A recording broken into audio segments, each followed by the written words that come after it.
चलिए आगे स्टार्ट करते हैं। क्वेरी होगा तो आप लोग पूछ लीजिएगा।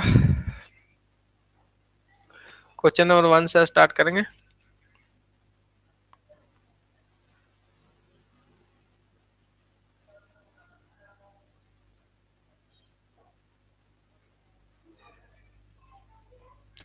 क्वेश्चन नंबर 1 सबसे पहले आपको है,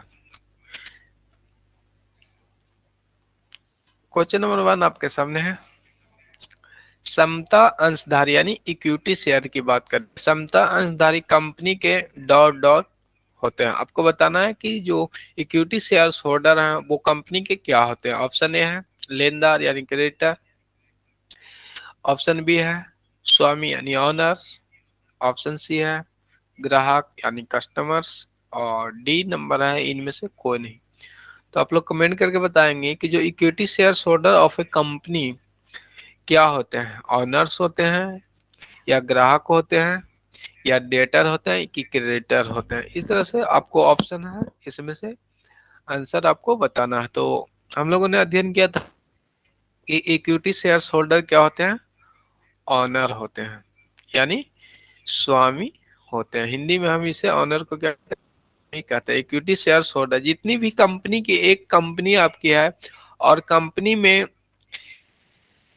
इशू किए हैं, तो इस कंपनी को जितने शेयर होल्डर खरीद पाएंगे, मान लीजिए कि 10 शेयर होल्डर हैं,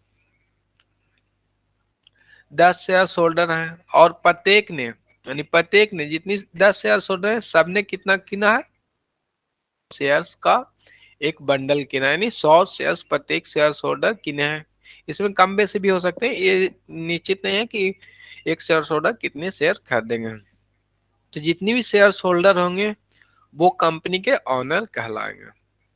चलिए क्वेश्चन नंबर 2 पे हम लोग, जब्त किए गए अंशों को पुनः निर्गमन के पश्चात अंशहरण, यानी अंशहरण का मतलब हुआ शेयर फॉरफीचर। क्या है कि जब हम लोग जब्त करते हैं खाते के शेष को हस्तांतरण किया जाएगा, ये आपको बताना है। जब्त का मतलब हुआ फॉरफीच।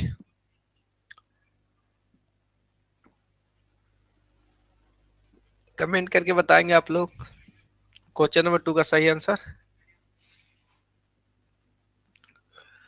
ऑप्शन ए है लाभ हानि खाता, profit and loss account, option B है पूंजी संचय खाता, और ऑप्शन सी है समान संचय खाता, और ऑप्शन डी है इनमें से कोई नहीं। तो आपको बताना है कि जब शेयर्स को हम लोग फॉरफीट करते हैं, जब शेयर को फॉरफीट करते हैं तो इस शेयर्स के पुनः निर्गमन यानी री इशू की बात कर रहा है। री इशू, जब हम लोग री इशू करते हैं तो अंशों का हरण, जो अंशों का फॉरफीट किया गया था उसे हम लोग कहाँ ट्रांसफर करते हैं वो आपको बताना है। प्रॉफिट एंड लॉस अकाउंट में करते हैं कि जनरल रिजर्व में करते हैं या इनमें से कोई नहीं करते या कैपिटल रिजर्व में करते हैं।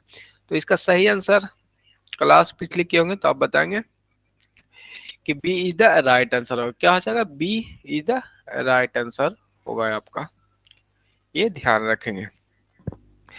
कोई भी शेयर्स को हम लोग क्या करेंगे, फॉरफीट करेंगे यानी जब्त करेंगे और इसे री इशू करते हैं, तो जो हम लोग फॉरफीट अमाउंट किए थे उसे हम लोग जो ट्रांसफर करेंगे वह पूंजी संचय खाता के अंतर्गत करते हैं। ऑप्शन नंबर सॉरी क्वेश्चन 3 हम लोग देखेंगे। कंपनी अधिनियम के प्रावधानों के अंतर्गत एक कंपनी निर्गमित कर सकते हैं। आपको बताना है कि कंपनी अधिनियम में जो प्रोविजन के अंतर्गत एक कंपनी निर्गमित कर सकती है समता अंश यानी इक्विटी शेयर्स, ऑप्शन बी पूर्वाधिकार अंश प्रिफरेंस शेयर्स, और ऑप्शन सी है equity and preference shares both, और ऑप्शन नंबर डी है इनमें से कोई नहीं। आप लोग बताएंगे कि कोई भी कंपनी जो कंपनी अधिनियम के जो प्रावधान है, जो प्रोविजन है, इसके अंतर्गत क्या इशू कर सकते हैं यानी क्या निर्गत कर सकते हैं। इक्विटी शेयर्स कर सकते हैं या सिर्फ प्रेफरेंस कर सकते हैं या दोनों कर सकते हैं, आपको कमेंट करके बताना है। चलिए जितनी भी क्वेश्चंस हैं क्वेश्चन नंबर 2 रहने दे। तो अभी तक जितनी भी क्वेश्चंस हैं वो हम लोग पढ़ाया गया है। री इशू अभी तक क्योंकि हमने नहीं पढ़ाया, इसमें जो शेयर्स को फॉर फीचर्स को स्टार्ट किए थे और री इशू हम लोग नहीं पढ़ाए हैं। तो इसे हम लोग शेयर फॉर फीचर्स के बाद जो फॉर फीच शेयर्स होगा उसे री इशू को अध्ययन करेंगे। तो क्वेश्चन नंबर 3 आप लोग बताएंगे कौन सा सही होगा। चलिए आगे हम लोग बढ़ेंगे। अब क्वेश्चन नंबर 3 का जो सही आंसर होगा सी हो जाएगा आपका। इक्विटी यानी समतांश and preference shares. Preference shares दोनों एक कंपनी के पास प्रोविजन होता है कि इक्विटी एवं प्रेफरेंस शेयर दोनों इशू कर सकते हैं। तो सी द राइट आंसर हो जाएगा। इसके बाद क्वेश्चन नंबर 4 पे हम लोग चलेंगे। देखेंगे क्वेश्चन नंबर 4 आपके सामने क्या है।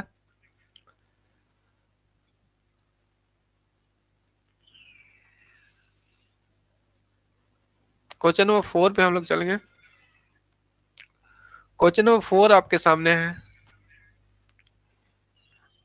अधिकार अंश वे हैं जिन्हें ऑप्शन ए दिया हुआ है कंपनी के निर्देशकों को निर्मित किया जाता है। ऑप्शन बी है कंपनी के वर्तमान अंशधारक को निर्गमित किया जाता है। ऑप्शन सी है कंपनी के प्रवर्तकों को निर्गमित किया जाता है। और ऑप्शन नंबर सी है संपत्ति खरीदने के लिए विक्रेताओं को निर्गमित किया जाता है। तो आपको राइट शेयर्स यानी अधिकार अंश किसे कहते हैं वो आपको बताना है। तो अधिकार अंश वो अंश है जिसे कंपनी वर्तमान अंशधारक यानी वर्तमान जो शेयर होल्डर हैं उसे इशू किया जाता है। यानी शेयर होल्डर को जो शेयर्स इशू किए जाते हैं उसे हम लोग अधिकार अंश कहते हैं। तो इसका सही आंसर जो आपका है option number be the right answer हो जाएगा। तो इसके बाद हम लोग आगे बढ़ेंगे। क्वेश्चन नंबर 5 पे अब डायरेक्ट चलेंगे। और आप लोग पिछली क्लास का किए होंगे तो आप लोग आसानी से क्वेश्चन को समझ पा रहे होंगे और कर पा रहे होंगे। चलिए आगे हम लोग अब देखते हैं क्वेश्चन नंबर 5 देखते हैं।